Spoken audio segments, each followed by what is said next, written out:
Hi everyone, it's Renée McLennan here from the town of Bassendean. Just giving you an update from our April council meeting that was held this week. So the most significant item on the agenda was the town's response to COVID-19 and also its impacts on our upcoming budget. So it's been so fantastic to see that the efforts everyone's made over recent weeks has had such a fantastic outcome for Western Australia, with several days of 0 new cases being recorded in our state in the recent weeks, which has just been fantastic. But Council's still really mindful that the impacts of the pandemic are ongoing on our community. So not just to the residents, but our local businesses, sporting and community groups, and particularly really vulnerable, isolated people within our community. So we're currently in the process of formulating our budget, and the impacts of COVID-19 are going to be a central consideration, as well as ensuring that we're planning for a strong recovery in the months ahead beyond this immediate crisis period. So hopefully many of you are aware that the town has initiated a Neighbour Assist program to support the most vulnerable and isolated members in our community. But we're also putting in place a number of financial assistance measures to help others in our town who may be struggling. So we're aware that a number of people are having difficulty making their rate payments. So at the moment we're taking a lenient approach, and we're in the process of developing a hardship policy that will soon be finalised, and that will give some clarity to people who are finding it difficult to make those payments at this time.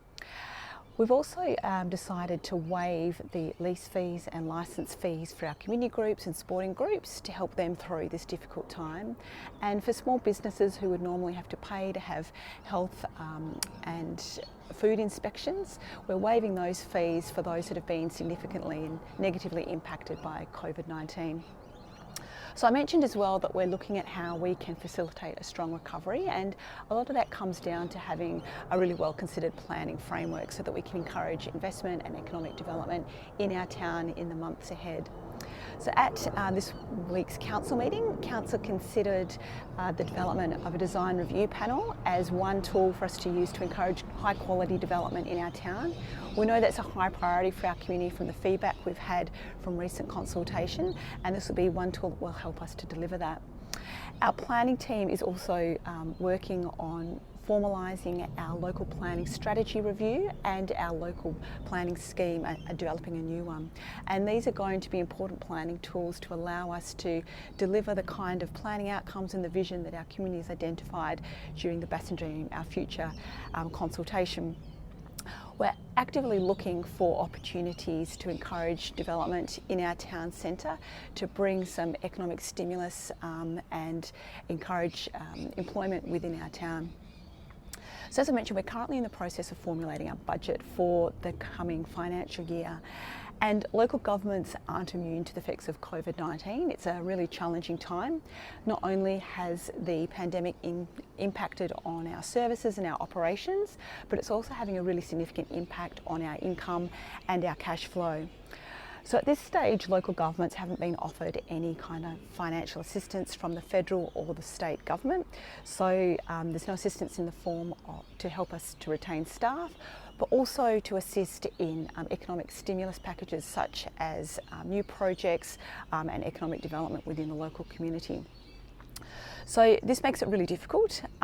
Council has previously committed to formulating a budget based on a 0% rate revenue increase and with no increases in fees and charges for our community.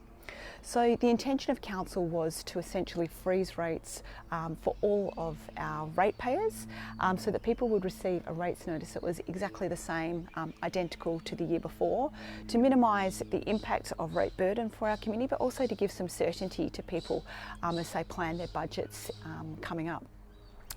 However, being able to freeze rates in this way was dependent upon the state government agreeing to defer the revaluations of GRV, which is the gross annual rental valuation of your properties. So many of you would know that every 3 years the Valuer General revalues, reassesses all of the properties throughout the metropolitan area. And then your rates is determined by multiplying the rate in the dollar that's set by the local government by that gross rental value that was determined by the Valuer General. And then the money that is, the income is used to support to keep the local government running, but also to deliver the services and the projects for our community. So unfortunately, despite strong advocacy by local governments, including the town of Bassendean and also by WALGA, which is the WA Local Government Association, the state government has not agreed to defer the revaluations for the next financial year. Now this is really unfortunate because it means that there will now be fluctuations in individual rates notices. So while we are budgeting to receive no additional income from rates, it would mean, it will mean that individual rate players may have their rates notice increased from last year. So Council will continue to advocate to the state government for this decision to be reversed, because we really do want to be able to deliver a rate freeze to all of our ratepayers. Our budget will include a range of financial assistance measures to assist those who are struggling, and as I mentioned, we are in the process of developing a hardship policy that will come to Council at our May meeting. So we are assuming as part of our budget process that we are going to have a significant reduction in our income in the coming year. This means that Council is going to need to make some difficult decisions as part of this budget process. And those decisions are going to be around what are essential and what are things that are just nice to have.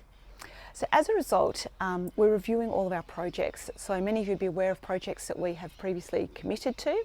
And what we're doing is we're wanting to focus on those that will deliver the most economic and social benefit to our community at this time in response to COVID-19. So this will mean that some projects will no longer be a priority for the coming financial year. We have also made a decision around our events and our sponsorship program for the coming financial year, and both of those are going to be suspended for the 2020-21 budget. So we deliver a number of significant events during the year, and these events have long lead times, and considering the current social distancing requirements, these events aren't practical at this stage. But also considering the town's reduced income and the unlikely scenario that we would attract grant funding for some of these events, our more significant events such as NAIDOC Day and the Australia Day fireworks won't be budgeted for in this financial year, and therefore won't be proceeding. We're also looking at how we can support local businesses and encourage local employment within our town. And one of the ways that we can do that as a local government is by reviewing our procurement processes and ensuring that there's a strong weighting towards local employment. So local businesses, but also suppliers who employ local people. So this is intended to help encourage local jobs for people within our community. And you may have seen in the last couple of weeks we've been advertising for casual workers to assist us with our winter tree planting program, and we've specifically targeted local people to provide those opportunities to people who may otherwise not have employment at this time. To support our local businesses, we've introduced a new Shop, Drink and Eat Local campaign, and we've got an online business directory. We're encouraging local businesses to register so that people in our community have one place where they can go to find out where they can get various services from local people, again to encourage economic activity within our local community. So I'd encourage you to all get on and have a look and support our local businesses. We'll be promoting local businesses who have made changes to their practices to either deliver or offer pickup services, or who've transitioned to online, just to help get the word out about that being available for our community. We are really keen to hear from local businesses about what's working for you, what transitions you've made, but particularly if there's anything within the sphere of local government that we could do better, please get in touch and let us know. And also anyone in the community that's identified an area of unmet need, we'd love to hear about it so that we can have a look at how we could assist. So the town's going to continue to publish updates about our response, so check in and see what's going on, and I'll continue to provide some regular videos so that people are aware of what's happening. But thank you once again. I encourage you all to continue to check in with each other and look out for one another, as people have been doing so well up until now. So everyone, please stay well and stay safe.